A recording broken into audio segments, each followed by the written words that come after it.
विनय एक बीमा कंपनी में काम करते हैं। उनकी कंपनी उनको एक जगह से दूसरे जगह ग्राहक से मिलने के लिए भेजती रहती है, जिसके कारण वो अपना घर एक ठिकाने पर नहीं रख सकते थे। इस बार उनको नेपाल के छोटे से पहाड़ी इलाके में जाना था, करीब 1 महीनों के लिए। इसलिए इस बार उन्होंने अपनी पत्नी को भी साथ ले लिया। परिवार में सिर्फ वो और उनकी पत्नी ही रहती थी। विनय और उसकी पत्नी दोनों नेपाल के लिए निकल पड़े। वैसे भी ठंड का मौसम था और नेपाल में ऊपर से बहुत तेज बर्फ पड़ रही थी। दो लोग अपने घर पहुंच चुके थे।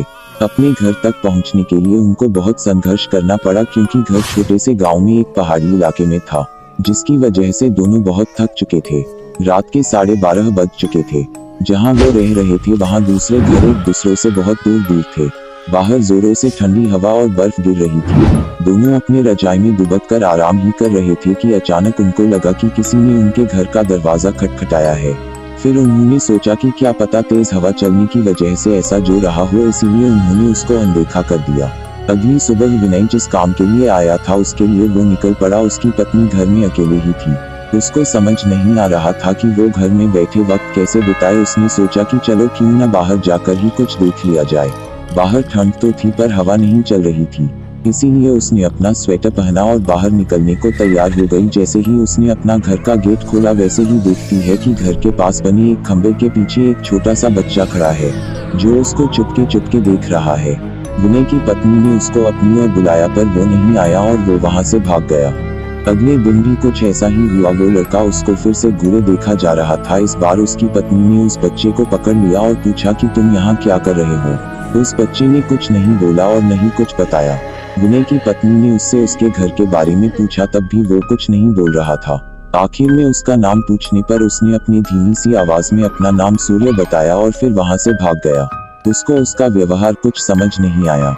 ये सिलसिला ऐसे ही चलता रहा। वो बच्चा रोज उसको खंबे के पीछे से निहारता रहता था।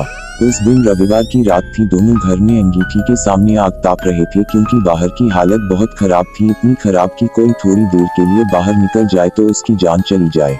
अचानक दरवाजा किसी ने खटखटाया। उन दोनों को फिर से लगा कि शायद हवा की वजह से ऐसा हो रहा हो। तभी फिर से किसी ने दरवाजा खटखटाया। इस बार खटखटाने की आवाज साफ आ रही थी। ये आवाज सुनकर दोनों डर गए, क्योंकि इतनी रात को वो भी जान ले लेने वाली ठंड में आखिर कौन हो सकता है।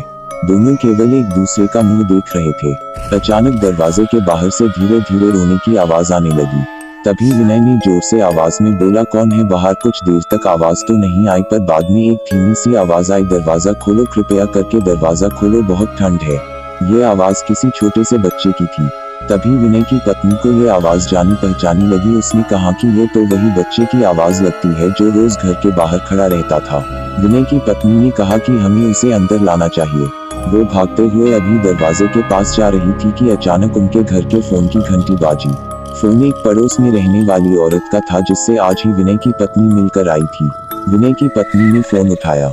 वहां से उस औरत की आवाज आई, हेलो जी, मैं आपको बताना भूल गई थी कि अगर आपके घर के बाहर कोई भी दरवाजा खटखटाए तो उसको मत खोलना। विनय की पत्नी ने कहा कि अभी मेरे घर के बाहर एक बच्चे की आवाज आ रही है जो दरवाजा खोलने को कह रहा है। तभी उस औरत ने कहा कि नहीं, आप बिल्कुल मत खोलना, वो असल में एक आत्मा है। यहाँ जब जब तेज आंधी और ठंड पड़ती है वो तब सबके घर के बाहर जाता है और दरवाजा खोलने को कहता है। वो ठंड का बहाना बनाता है और दरवाजा खुलवाने की कोशिश करता है। अगर कोई गलती से भी दरवाजा खोल देता है तो वो अगले दिन बर्फ में दबा हुआ मिलता। ये सुनते ही जैसे उनके पैरों से जमीन ही खिसक गई। वो सोचने लगी कि जो बाहर दरवाजा खटखटा रहा है वो असल में एक आत्मा है। उन्होंने दरवाजा नहीं खोला। अगले दिन ही वो दोनों भागकर पड़ोसी के पास गए और पूरे मामले के बारे में पूछा। उस औरत ने बताया कि इस गांव में एक परिवार रहता था। पहाड़ टूटने की वजह से उस परिवार का विनाश हो गया, बस एक बच्चा बच गया। वो दूसरों के घर जा जाकर खाना मांगता। एक दिन बहुत जोरों से बर्फ की आंधी पड़ रही थी। वो दूसरों के घर के बाहर दरवाजा खटखटाकर घर के अंदर आने को गुहार लगा रहा था, पर किसी ने भी उसकी गुहार नहीं सुनी। ठंड की वजह से सब अपने घरों में दुबके हुए थे। कल सुबह होने पर उस बच्चे की लाश बर्फ में अकड़ी हुई मिली। आज भी कभी भी जोरों से बर्फ की आंधी आती है तो उसकी आत्मा सबके घर के पास आती है और गुहार लगाती है। ये सब सुनकर दोनों हैरान रह गए। लेकिन वो वहाँ 1 महीने जब तक रहे तब तक 3-4 बार उनके साथ ऐसा ही हुआ। लेकिन विनय का काम खत्म हो जाने पर वो वहाँ से चले गए। पर विनय की पत्नी ने दिमाग में एक रहस्य हमेशा बना रहा कि उस घटना के बाद जो बच्चा उसे रोज घर के बाहर दिखता था वो कभी नहीं दिखा।